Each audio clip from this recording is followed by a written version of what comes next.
You're listening to the Joyful Practice for Women Lawyers podcast, episode number 65. Welcome to the Joyful Practice for Women Lawyers podcast. I'm your host, Paula Price, lawyer turned certified executive coach.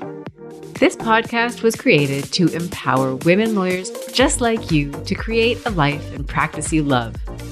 Join me every week for a break from the hustle so we can focus on you, what you truly want, and how you can create it. If you're over the overwhelm, done with putting out fires, and ready to redefine success on your own terms, you're in the right place. Ready for today's episode?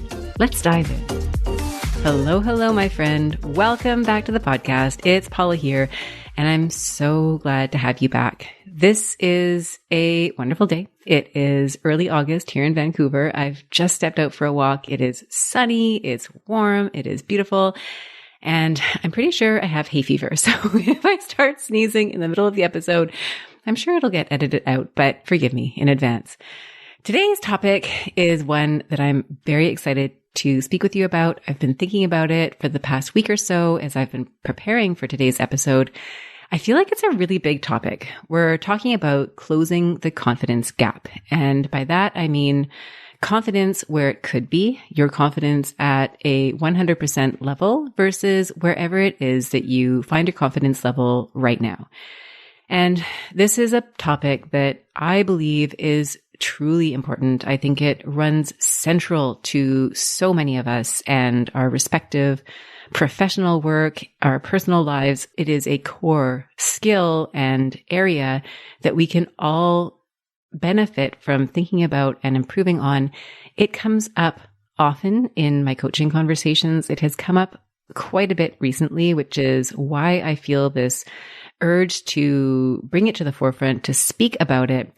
And what I'm hoping for all of you is that you tune into this episode, and regardless of where you find yourself right now on the confidence spectrum, wherever it may be showing up as a challenge for you, whether it's your professional work, whether it's a conversation you're avoiding in your personal life, if it's something you're trying to build, whether it's your health goals, whatever it might be, I'm hoping that today's episode is going to help you reach or bridge that gap, I should say, and stand in 100% confidence in whatever it is that you're doing. And my commitment to you, I decided this just a few minutes ago as I was preparing. I thought to myself, really, what am I trying to do here? I am trying to help each of you, everybody who's listening, transcend that threshold where you may be holding yourself back a little bit, right? You're not quite at 100% confidence. And were you to bridge that gap, were you to step into that 100% confidence space, you would be able to do so much more. Now, this isn't saying that you need to go out and do so much more. I'm not implying that you're not doing enough as it is. You are. But there's a difference energetically when you approach a situation from that place of full confidence where you're just not holding yourself back. And it's that delta, right? What would be different for you if you were able to bridge that gap and show up 100% confident? So, my friend, today I am showing up like that for you. I am committed 100% to showing up in full confidence for you. And my objective here is that I am going to help you. If you need this help, I am going to help you find that confidence because I want you to bridge that gap. I want you to do the thing that you are scared to do. I want you to do that thing that you're holding yourself back on. And I believe that the impact that you will create, that all of us will create by taking that step will be enormous. And so that is my commitment to you today. We are going to talk about bridging that confidence gap. And as a result, you are going to go out there and you are going to knock yourself out with the impact that you're going to make. So with that, let's get started on today's episode. Before I do that, I just wanted to give a special shout out to a listener. I was on my podcast app the other day because I was tracking some episodes I wanted to share with a client. And I came across a new review, and I'm going to read that to you. It is from PKS8. Whoever you are, PKS8, thank you. I adore you. The podcast review is called Exactly What I Need! And it says, this podcast is so incredibly informative and fun to listen to. Paula does a great job of providing useful advice to make lawyering a lot less stressful and more enjoyable. I recommend this podcast to all my fellow female lawyers. I really wanted to thank you deeply. This means so much to me that you are finding that this podcast is helping you make it less stressful, more enjoyable. That is exactly what I'm here to do. So thank you. And I hope all of you who are listening are enjoying this podcast. And if you feel so inclined, I would love for you to rate and review the podcast. It does help other lawyers just like you find the podcast, which of course is my goal because I want to help create positive impact for as many lawyers as I can. So with that, we are going to jump into our discussion of confidence. And what I'm going to do, I'm going to talk about confidence. We're going to talk about that confidence gap. I'm going to offer you 3 ideas that you can employ to help you bridge that gap. And really, what I'm getting at here is helping you find that compelling why, that compelling reason, and offer some tools to help you bridge that gap. Now, before we jump in, I just wanted to offer up a definition of confidence. And if you've listened to my earlier podcast episode, I believe it's episode number 40, where I talk about what to do when you don't feel confidence yet. I used a definition for confidence there, and that definition came from the Merriam-Webster dictionary. And it means having a feeling or belief that you can do something well or succeed at something. Another way it's defined is certain that something will happen or that something is true. So I offer these definitions. These are the definitions that Merriam-Webster has come up with for confidence. And I'd invite you to think about what confidence means to you, because I think each of us can hear a definition and it will resonate, but each of us has our own view and our own vision about what confidence actually looks like. So what does that look like? Is it perfectly in alignment with your integrity and self-trust? Is it feeling like no matter what, you have your own back? Is it the willingness to proceed with something that is difficult, where you're really drawing from your courage, knowing that you've done everything in your power to achieve the result you want? I will invite you to think about what confidence means to you, what it looks like to you, and to have that definition in mind as we go through today's podcast discussion. Now, the first thing that I would invite you to do after you've come up with that definition of confidence for yourself is to think about where you would rank yourself on a scale of 1 to 10 in your confidence. Now, to do this, I will offer a couple of suggestions. Number 1, you might want to pick a particular area. Chances are you have different levels of confidence depending on what it is that you are thinking about. So if you're looking at your confidence level in terms of your writing skills versus your speaking skills, you may feel very confident speaking and not all that confident writing, or vice versa. It may be in your interpersonal relationships. You feel really confident in a social environment where you're with your peers and much less confident in an environment where you are with lawyers or other professionals who are more senior to you. You may feel really confident athletically, but less confident in a social situation. What I'm doing here is just inviting you to pick one area where you will evaluate yourself in terms of confidence. And for this exercise, I'm going to ask you to think of an area where maybe you don't feel extremely confident, because it'll make the rest of this discussion a little bit more productive for you. So once you've picked an area, I would ask you to rate yourself on a scale of 1 to 10. So 1 would be the rock bottom. I suppose 0 would be the rock bottom, but hopefully you're not all the way down at a 0. So 1 is very low, right? That's where you feel like you have very low confidence. You feel unsure of yourself in that area. It may be that you are shying away from opportunities. You're avoiding things. You're avoiding people. You really don't see a future in that particular area. So maybe it's in terms of relationships. Maybe it's having difficult conversations with colleagues or opposing counsel. Maybe you feel really unsure about those conversations. You avoid them. When you go into them, you are really awkward and you don't know how to string a sentence together. You feel like you don't know how to string a sentence together because you just have this vision of yourself as really lacking confidence in that area. So that would be an example of a very low end of the spectrum. On the opposite end of the spectrum, you might have 10, right? That is full 100% confidence. And that looks quite different, right? That's where you have that sense of feeling assured, that feeling of certainty, that feeling of just charging right ahead no matter what. You are eager to take on projects. You feel good about the work you're doing. You have a clear sense of what it is that you want, and you have no trouble finding ways to get there. Even if the initial strategy that you try isn't successful, it doesn't really faze you. You keep going. So maybe in that regard, it is, take the same example. Maybe it's those conversations, and you see yourself as someone who's really great at having those difficult conversations. And so when you see an opportunity for that, you dive right in, you strategize in advance, you know that you are capable, you know that you've got the skills to navigate whatever comes your way. So in between the 0, 1 area and the 10 area, that full range of the spectrum, I would invite you to think about where you rank yourself in terms of confidence right now in relation to whatever it is that you picked. Chances are you're somewhere in between. Now, once you've picked a number, I would invite you to think about the reasons why you chose that number. So let's say you're neither a 0, you're neither a 10, but you're a 7. And maybe you're a 7 because, and I guess we'll go back to that relationship example. We've already started it. And maybe you're thinking, okay, I'm not a 10 because I don't really jump into those conversations with ease and with grace and with confidence. You know, I go into them with some level of assuredness. I go into them with good intentions. I make a plan. I hope for the best, and I generally feel pretty good about them, but there's definitely room for improvement. Maybe that's the approach that you're taking, and that's why you give yourself a 7 out of 10. The next question would be, well, what would you need to bring yourself from a 7 to a 10? And maybe in that case, it's something like this. Well, I'm giving myself a 7 and not a 10 because in those conversations, I tend to really doubt myself, and I feel like that holds me back.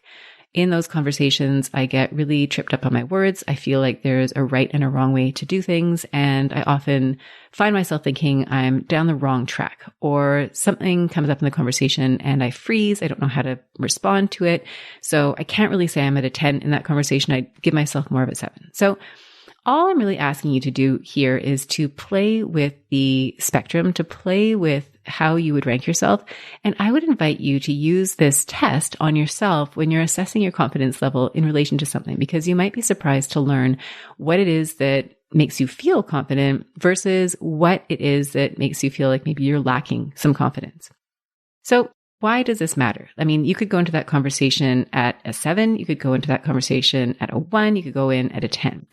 And if you have listened to my earlier podcast episode about what to do when you don't feel confident yet, what I say there, I offer a number of tools in terms of how to approach a situation where you're not feeling confident. And one of the tools I offer is to lean on other emotions that will boost you that may not be at the full level of confidence. So maybe it's commitment, determination, feeling like you've really prepared as much as you can. So yes, you can get a far way by doing those things even when you don't feel 100% confident. But here is the difference. If you were to imagine that you are at a 10 out of 10 in terms of confidence, what would be different for you? This is a key question, and this is really going to the heart of why I'm trying to make the case here for us to close that confidence gap.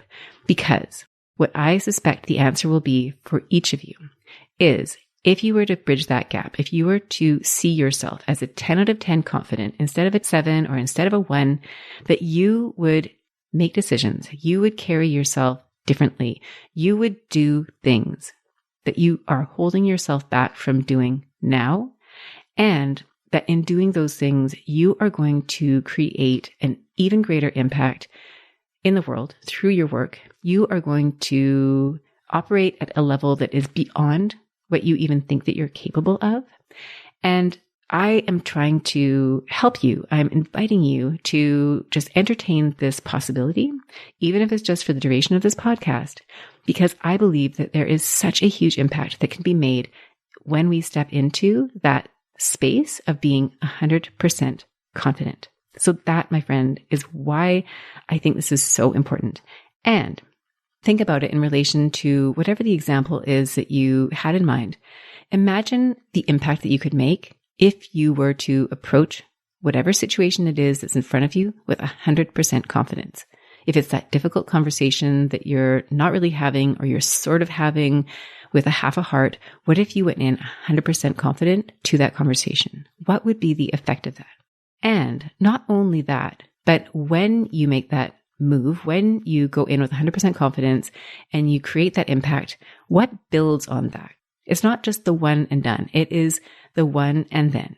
And what happens when you commit to a practice of 100% confidence? What will be the overall impact that you can make?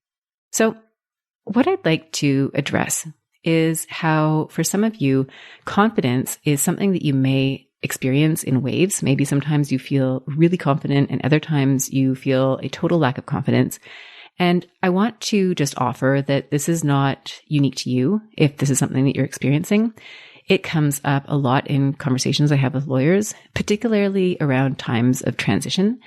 If, for example, you're making a transition early in your career, right? You're making that transition, you've been a student, you start working in a firm, or you're at a firm and you start moving up the ranks. Maybe you become a partner. Maybe you join the partnership at a different firm. There's all these opportunities along the way where you are advancing and growing and you find yourself entering into that next level. And each of these transition points offers up an opportunity. Number one, you are growing. And what you may also find is that you are now surrounded by a group of individuals whose skill set is elevated. They are all super high achieving, and you start to compare yourself to them and you start to question your own abilities. You start to question your own sense of self-confidence. And this is something that comes up often. And as I was preparing for today, I was thinking about when I first joined a law firm. This is many, many years ago. And learning some of the language that we use to explain the risk when it comes to activities or steps that we're going to take on a file. So I was a litigator. So maybe it would be giving an opinion on what would happen if a file went to an application or it went to trial. And instead of saying to the client, well, there's a 100% chance that you're going to win, we would not say that because we would not be able to say that with certainty. Maybe we drew a judge who took an opposing point of view. Maybe the law was already not on our side. Maybe we thought there's about a 75% chance of winning. You know, we think we've done a pretty good job. We think there's a good chance, but never really wanting to give that 100% commitment. And it often looks like something like it is more likely than not that you will win, or it is very likely that you will succeed. We never really go so far as to say with 100% certainty that this is going to turn out a certain way. And in a sense, this is almost an approach that we adopt with ourselves, where instead of telling ourselves that we can be 100% committed, that we can have that full 100% belief that the result is going to be a certain way, we almost talk ourselves out of that. We're hedging our bets against ourselves. And so what I'm encouraging you to do today, not just during this episode, but also as you move forward after listening to this episode, is to stop hedging your bets against yourself, to allow yourself that feeling of being in 100% confidence and to take action from that space. So other reasons why you might feel like your confidence is maybe drifting a little bit or that it's eroding a little bit is that depending on the environment in which you are working, it may be that there's a lack of feedback. This is very common with my clients that I work with. I mean, some people are very good at getting feedback. Maybe they go solicit feedback, or people are always giving them feedback. They happen to work in an environment where that's part of the culture, but it isn't always. Your clients aren't always going to give you feedback. Your clients aren't always going to like the result. And so you may feel like you're kind of lacking in terms of getting that feedback of what you're doing, the work. Is it helping people? You may find that you're constantly being challenged, that you're never really doing the same thing twice. And so you're always on the edge of a learning curve. And it can be hard to feel grounded and confident when everything that is coming your way is brand new. It may also be that you're in a very stressful environment and it, kind of feels like you're always catching up. You never really feel like you're on top of things. And it may also be that there's an environment where the stakes are really high. There's a lot of pressure to get things right. And when you feel that extra sense of pressure, that also translates into the internal conversation that you're having with yourself. And that in turn can also undermine your confidence. So these are all ways that you may find that your confidence is being eroded. It's not where it used to be. And so all the more reason for us to focus on it today and to find ways for you to really turn it around. Now, it may be that confidence is a topic that is on your mind, and that's why you tuned into this podcast. You wanted to hear what I had to say about it. It may be that confidence is something that you take for granted. You have no concerns about your confidence, and you just tuned in because you thought, why not? This might be an interesting thing to learn about. And what I would invite you to think about is, regardless of where you are on that spectrum, what is it that you may have tried already to help you build confidence? And if you're one of those people who doesn't really worry about your confidence, hats off to you. I think that's great. And it may be that by focusing on your confidence, you can build that even more.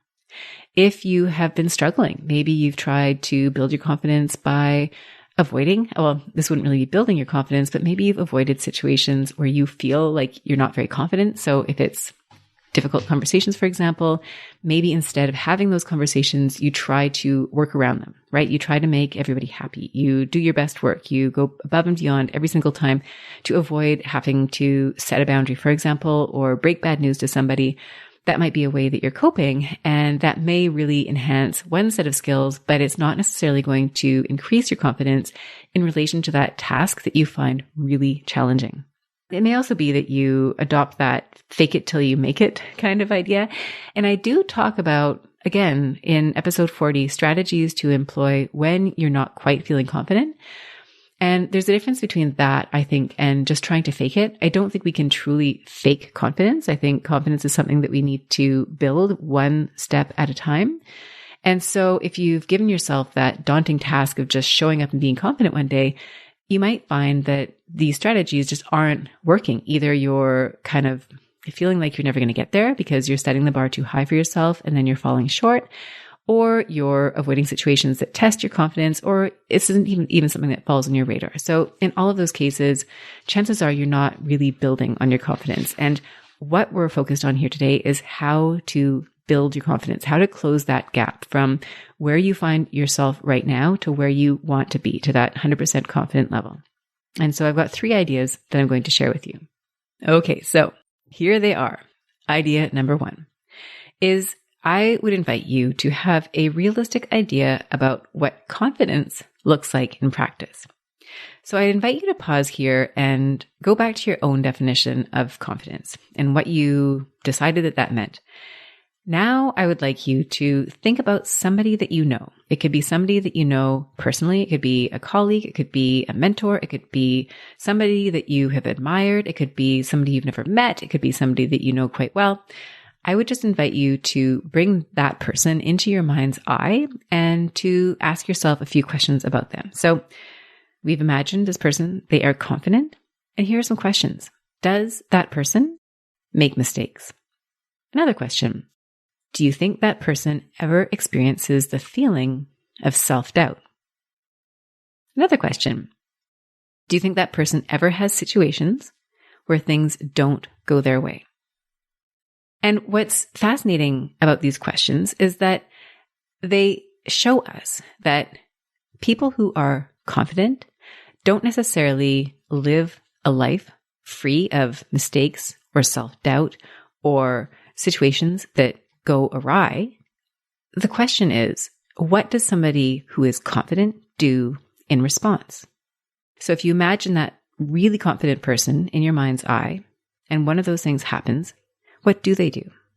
Do you think that that person starts to blame themselves and look at all the ways in which they may have made a mistake? Do they blame themselves? Do they try to blame others? Or do you think that person takes it in a stride and looks for a solution?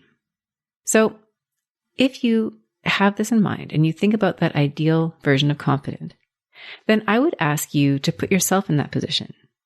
Imagine yourself feeling 100% confident. What happens if you're coming from that place and you make a mistake? Or you go into a new scenario and you feel a bit of self-doubt. Or maybe you've already jumped in and you're in the middle of it. Maybe it's that difficult conversation and the conversation goes a certain way. How do you respond in that moment when you're coming at that conversation from 100% confidence? So that is the first set of questions. That's the first idea that I would like to share with you, is to really think about what a confident person looks like and to have a realistic idea of what confidence is. It is not the equivalent of the Facebook reel, right? With all the super curated, polished pictures of people's outsides. Because I think we do that. We look at people's curated reels and we compare what we feel on the inside to what other people are showing on the outside. And what I'm inviting you to do here is to have a realistic assessment of somebody who is truly confident, and then to ask yourself what you would do in those situations if you were to feel 100% confident.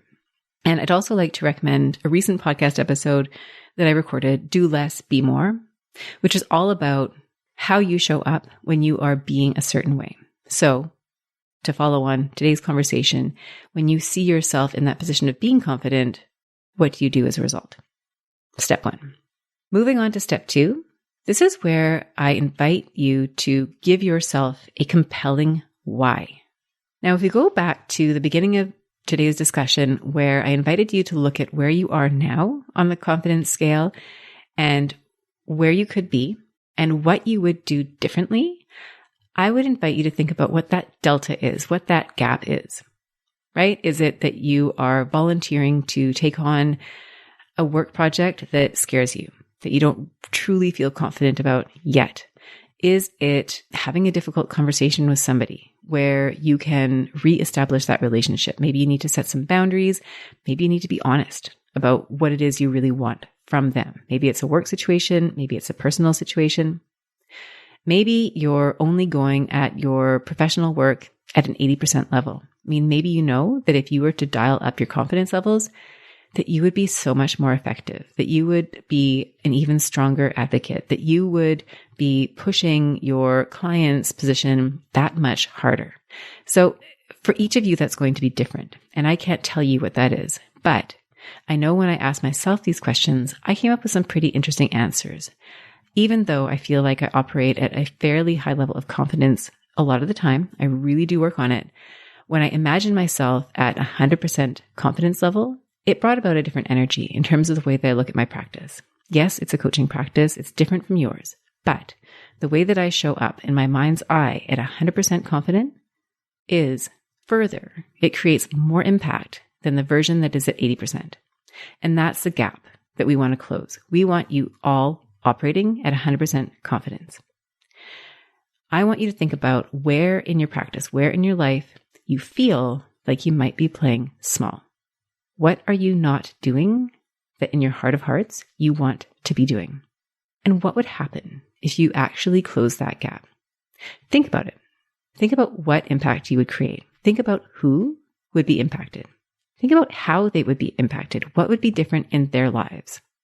So by me showing up today and having this conversation with you, and if you make a decision to be 100% confident in some aspect where you're holding yourself back right now and you create that impact, think about what that impact could be and think about how your impact will create a chain of events in other people's lives. And when you look at it from the opposite perspective, what is the cost? If you choose not to take that action, if you choose to play smaller, and it's not to say that you shouldn't do this, that might absolutely be the right thing for you. Right now, it might always be the right thing for you. But if you play smaller, what is the cost to you and to others of not stepping into your full confidence? And I invite you to think about the difference over time. If you had that slow, steady growth over time versus choosing not to act or to bridge that gap over time, what would be different in a month, in a year, in 10 years? So that, my friend, is what I'm inviting you to think about when it comes to giving yourself a compelling why. What will be different for you and what impact will that have on your life, on the life of others? Now, step 3 is to take on the task of growing your self-confidence as a practice. Now, as you know, if you listen to this podcast on the regular, so much of what I am teaching here, so much of what I'm sharing is about creating a practice. This is not the work that you do once and never go back to. When it comes to most of what I stand for, most of what I help my clients with, it is continued development over time. It is developing, for example, a time management practice that you continue to build on. It continues to evolve as your practice evolves, as your life evolves, your priorities shift, your time shifts. It is constant adaptation. It is constant evolution. If it's your relationships, it's figuring out how to build on those relationships, your professional relationships, your personal relationships. How are you showing up differently and more authentically and more evolved as your practice develops? If it is your skill set, how is it that you are showing up as an advocate, as a writer, as a communicator, as a person who is effectively persuading others to their point of view, somebody who's making an impact? All the work that we talk about here is effectively on a practice. And if you go back, I think it's episode number 3, where I talk about creating a joyful practice.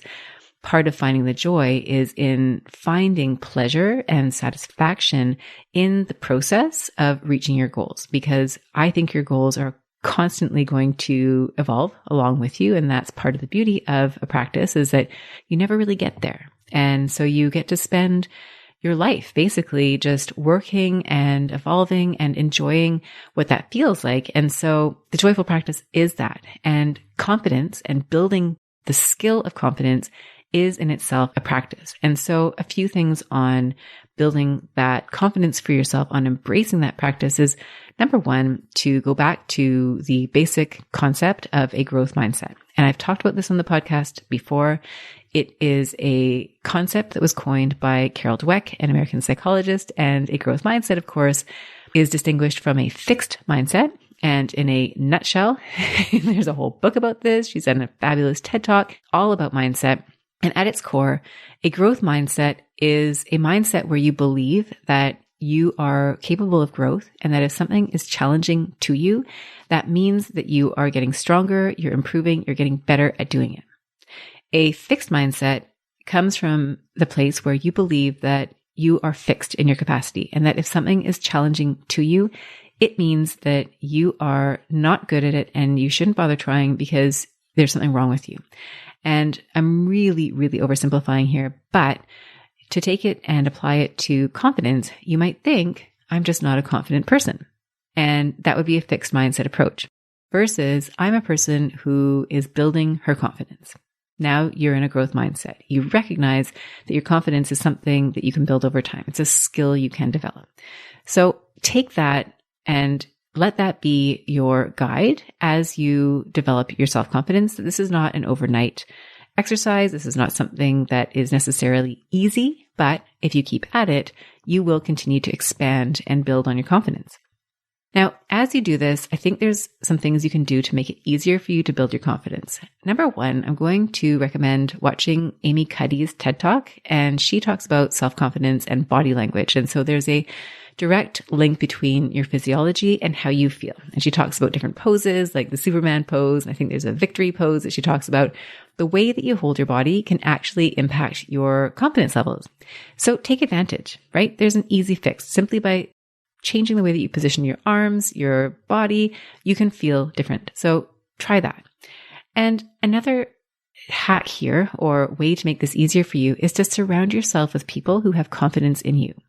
Chances are there are people in your life, people in your professional environment who make you feel really good about yourself, who make you feel confident, more confident. They encourage you to take on new challenges, to take risks, all that. Make sure that you surround yourself with those people as much as possible. Now, you may also have people around you where you don't feel as confident. And I'm not saying that you should avoid them. I think you should also spend time with them and figure out how you're going to build your confidence in their presence. However, especially when you're in those initial stages, if it's an area where your confidence is shaky and you're really looking to build it, surround yourself with people who make that easier for you.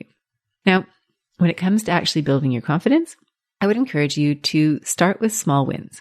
So if it is perhaps that you want to build your confidence around difficult conversations, maybe you don't start out with the most terrible, terrifying conversation that you have on your list of conversations you need to have. Maybe you start small and slowly work your way up from there. If it's writing and you feel like you're not a very good writer, maybe you start with writing something brief. Maybe you focus on writing the world's best emails. Maybe you focus on a note to a client. Whatever it is, start with small wins so that you can start to feel good on those smaller pieces, and that will build up your confidence and allow you to keep growing. another tip I would share with you here is to let it be awkward. So one thing that you might experience as you become more confident, as you develop your confidence and take on new challenges and push yourself into that next level of performance, is that you might start feeling a little bit of awkwardness and discomfort. And there's a wonderful concept coined by Gay Hendricks in his book called The Big Leap, which is this notion that each of us has a capacity where we feel comfortable. And when you go beyond that capacity, then you can start to feel a lot of discomfort. And this is a reason why some people might start to self-sabotage. So maybe they see themselves at a certain level of success, or having a certain amount of money, or just being a certain way. And when they set a goal that is beyond that limit and they reach that goal, instead of feeling amazing about it and wanting to embrace that and feeling like this is a natural fit for them, they feel uncomfortable because it's just not what they're used to. And so their way of dealing with this discomfort at a very subconscious level is to self-sabotage in order to bring themselves back to that base level. So you can imagine if you were to win the lottery, for example, and you had $20 million winnings, assuming you don't already have $20 million, maybe you do. And all of a sudden you've got this $20 million winnings. Are you going to spend all that money in an effort to bring yourself back to what feels familiar, even if it's not what you really want? Or do you do that hard work to adapt to that new level? And it might sound crazy, right? Paula just said I'm going to win $20 million and then feel really uncomfortable about it. But it does happen. And you might think back to examples in your life where you've had a big goal. Maybe it's working at a particular firm. Maybe it's working on a certain file. Maybe it's winning a particular case. And you get there, and instead of feeling like this is the best thing that's ever happened to you, you start doubting yourself. Well, I only got here because, they don't really realize that I'm not as capable as they think I am. Or, yeah, maybe I won this case, but it was luck and I'm never going to do this again. And this is probably the highlight of my career. So what I'm asking you to do here is in relation to your confidence, as your confidence levels grow, because you are deliberately seeking to grow them, you are applying yourself, you may start to experience discomfort. And if and when that happens, I would just encourage you to notice it and to recognize that this is not unusual. This is not unique to you. This is not a problem. This is simply it's your way of adapting to a new normal. And your work then becomes learning how to operate at that level in a way that is more comfortable.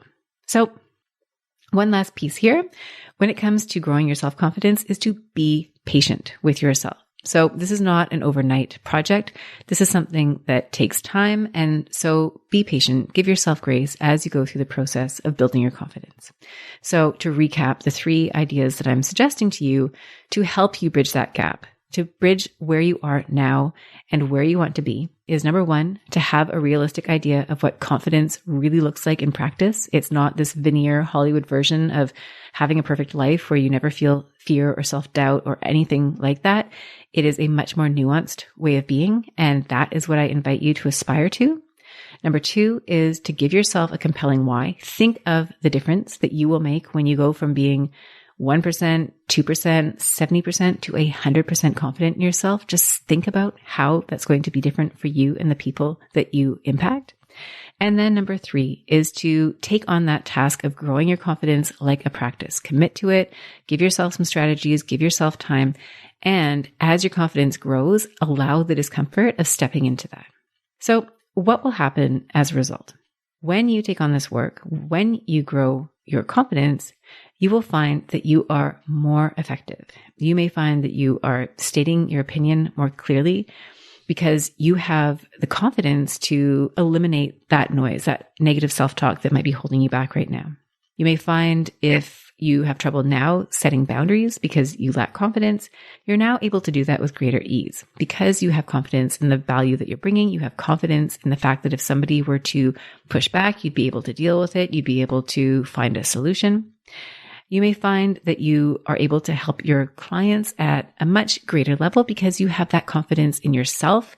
They in turn have that confidence in you. You may in turn have more confidence in them. It really is one of those ways of being that has so much impact beyond ourselves. There are a number of skills that you're going to require to build your confidence. Number 1 is that willingness to experiment and try on something new. people that you work with, people in your personal life, they may have a vision of you, that you are a certain way. Maybe they see you as somebody who is not very confident. And if all of a sudden you show up and you are stating your opinion, you are showing up more fully, you are making progress, you're learning, you're developing, they might not be comfortable with that. It might be foreign to them, and it may then in turn feel foreign to you. And so you're going to need to be willing to experiment, to try something, and to maybe manage some feedback that you receive from other people. Another skill that will be required of you is your willingness to take responsibility. This is huge. As you become more confident, one of the things that you're going to find is that you are going to be taking responsibility for the success that you create. You are going to take responsibility for your failure. It doesn't necessarily mean that you're going to beat yourself up. If you know me well, you know I don't really like the word failure. I use it as shorthand because it's convenient. We all know what it means. But really what failure is a mismatch between the expectations, what you hoped would happen, and what actually happens. And in my view, anytime you take a risk and you push yourself beyond your comfort zone, when you are taking on that challenge, you may not necessarily meet the expectation that you wanted, but you are still making progress. So I use failure as a shorthand. What I'm getting at here, though, is that your willingness is going to be to take responsibility without beating yourself up, without blaming yourself, without going back into that mode of giving it more meaning than it needs. When you're stepping into it with 100% confidence, you take responsibility for the failure and you take responsibility for moving forward. You will take responsibility for decisions. This could be decisions that you're making in respect of your career. These are decisions that you're making on files. This could be decisions that you're making in terms of the recommendations that you're offering to your clients. It is being decisive and owning that decision and feeling good about that decision. It's not allowing yourself to flip-flop and second guess yourself. Yes, there is a healthy level of wanting to be open to other people's perspectives or, did you take in all the information, etc.